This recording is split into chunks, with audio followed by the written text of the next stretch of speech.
Eto na, mga minamahal, totoo nga ang balita.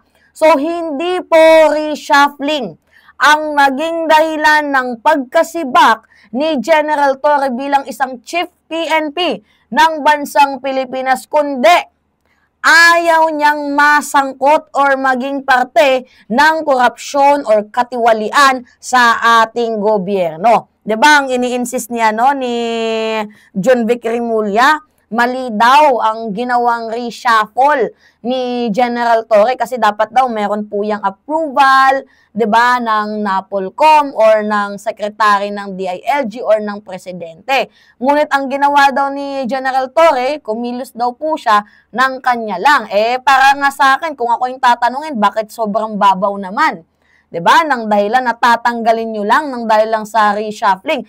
Kahit naman tingnan ninyo yung mga dating Chief PNP ng bansang Pilipinas, si Bato, si Marbil, 'di ba? Privilege, hinahayaan na po sa Chief PNP ang privilege, mga minamahal, ng reshuffling na yan, ng reshuffle na yan. Kasi, may command sila 'Di ba? Sila yung highest command So, meron silang karapatan. So, kahit hindi na yan,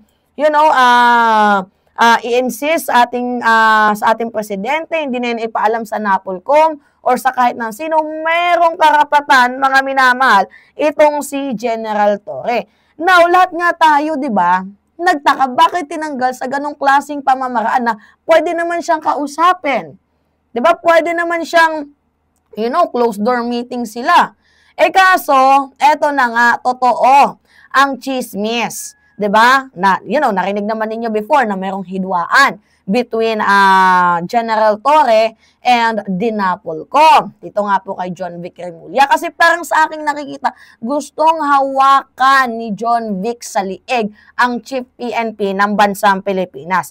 Ngayon, ano nga ba ang totoong dahilan? Eto, pakita natin sa inyo. Kanina pa yan dyan nakalagay, the truth behind Torre's relief for rejecting the 8 billion budget insertion. Yan po ay sinulat ni Tracy Cabrera. Alam nyo, dapat nung nakaraang araw ko pa to itatapik. Ang problema nga lang kasi, wala pang confirmation Pero, yung DILG, sinabi na meron silang proposal na 8 billion budget for 80,000 high caliber na mga barel. So, narinig na natin yung 8 billion proposal na yun. Pero, hindi ko alam na ito pala yung magiging reason ng pag-relieve dito kay General Torre. So, ngayon, ito, basahin natin. Sabi dito, mga minamahal, the truth is that no amount of accomplishment and honesty and dedication can protect honest to goodness public servant and being sucked. Just like what happened to our erstwhile PNP chief who was unceremoniously relieved over what many thought was the simple tough war. So, ganito kasi, mga minamahal. Meron pong 8 billion contracts. Diba? Itong, tawag dito, itong PNP. Diba? Para daw bumili ng 80,000 na mga high quality, high caliber, 'di ba, matataas na kalidad ng barel. So, 80,000, bali ang isang peraso nagkakahalaga ng 100K. Pero not so sure, mga minamahal, kapag binili nila yung product, maghahalagang 100,000 yan. Kasi pwede pa nilang i-bidding kung sino yung bibilhan nila ng firearms na yan. Alam nyo naman na meron ding cut dyan na 10%. So, sa 8 billion, merong 800 million na kita, 'di ba? Kung sino man yung nag-approve diyan, kung sino yung nag-request niyan, nagkontrata niyan. So ngayon, 80K units, mga minamahalang proposal ng PNP. Good to hear naman. Maganda naman pakinggan. Ngunit, itong si General Torre, ni-reject niya, dinecline niya. Kasi ang sabi niya, ang kanyang paninindigan, meron pa naman tayo 'Di ba? So bakit tayo bibili? Meron pa naman tayo. 'Di ba, ng mga firearms. So kasi, parang ang nangyari, hindi nagkaroon ng maayos at malinaw na usapin, 'di ba? Ng transaction si General Torre at itong si I think sila Remulla, 'di ba? Mga minamahal. So ngayon, yung stand kasi ni Torre parang hindi nagustuhan, 'di ba, ng NAPOLCOM. So ngayon, ang ginawa nila, alams na, 'di ba?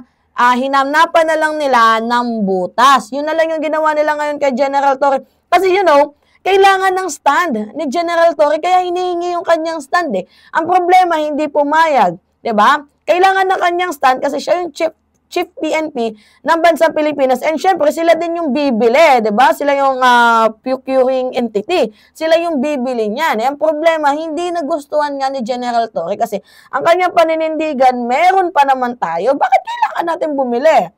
'Di ba, mga bago pa naman yung mga armas dyan. Mga high caliber din naman yan. So, bakit natin kailangan bumili? Yung budget na kasi yan, parang hihingiin nila, kailangan approval ng General Torre, isisingit, 'di ba, dito sa Kongreso. Ang problema, hindi nga pumayag itong si General Torre. Parang doon, nagkaroon ng hidwaan, hinanapan na lang siya ng issue, hanggang sa natanggal, wala man lang po siyang tinatawag na graceful exit. Kahit basahin nyo itong na to, itong sinulat ni Tracy Cabrera. Sabi pa dito, still the document we obtained show that the reason behind Torre's removal is more of insubordination. This was the result of his alleged refusal to sign an accomplished request for an 80 billion funding for the proposed 8 billion arms procurement deal of the Philippine National Police. That the request, if Torre had fixed his signature, would have been brought to the House Speaker Ferdinand Martin Romualdez, who wields the power to include, if not insert, the 10% of the 80 billion funding in the PNP 2026 budget. So, sobrang linaw, di ba?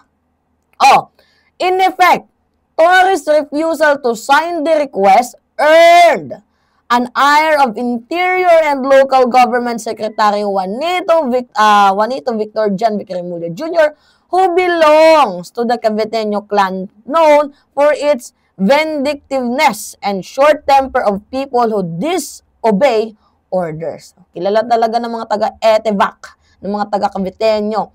Itong si Remulla, si John Vic Remulla, talagang pag di ka sumunod, diba? May paglalagyan ka. Short-tempered lang pala itong lolo ninyo. Ngayon, sabi dito, those Torres 85-day stints as the country's top cop is now considered as one of the shortest since the creation of the Philippine National Police, PNP, in 1991. Diba? Talaga nga namang magpapangalanan mo si Torre na short chief PNP ng bansang Pilipinas. 3 months, di ba? It's funny to note that he took over the reins of the National Police from twice extend 30th chief of the PNP na si retired General Romeo Francisco Marbil. So, need for internal security. Okay, basahin pa natin.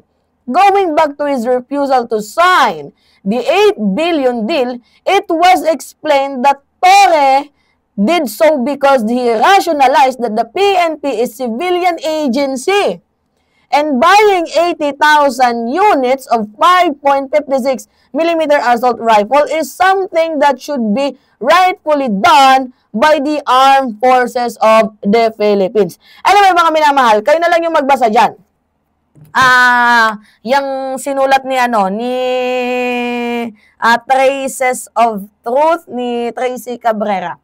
Yan. Kasi pagbabasahin natin yan, sobrang haba. Pero yung pinakabuod nito, hindi pumayag itong si General Torre dito sa proposed budget na 8 billion for 80,000 high-caliber Eclabush firearms. Hindi siya pumayag kasi ang reason niya, meron pa naman tayo. So sa madaling sabi, nakikita ko na ayaw niyang masangkot sa any kinds of form of corruption. Kasi 5.M, diba? 5.5 mm assault. Tawag dito? 5.5, parang mura lang naman yun, yung 5.56 mm assault rifles. Pero I think hindi naman naabot ng 100K ang isa nun. Pwede mong makuha yun ng 60 to 50. Siguro yun natin naiisip ni General Torre na parang alaki naman ng proposed budget na hinihingi ninyo. Tapos meron pa kayong cut na 10% which is nagkakahalaga ng 800 million yan. Diba? Nagigets ninyo mga minamahal. So nakikita ko si General Torre, he is a good man. Diba? Tapos nang dahil lang sa hindi sumunod si Torre, sinibak. So, antayin natin yung ilalabas na statement ng Philippine National Police patungkol dito. Alright, mga minamahal, anyway, it's me again, Alicia nyo. Kayo, ano yung masasabi ninyo? Nagbabalik muli para sa ating panibagong video. I stand with General Torre, mga minamahal. Saludo kay General Torre.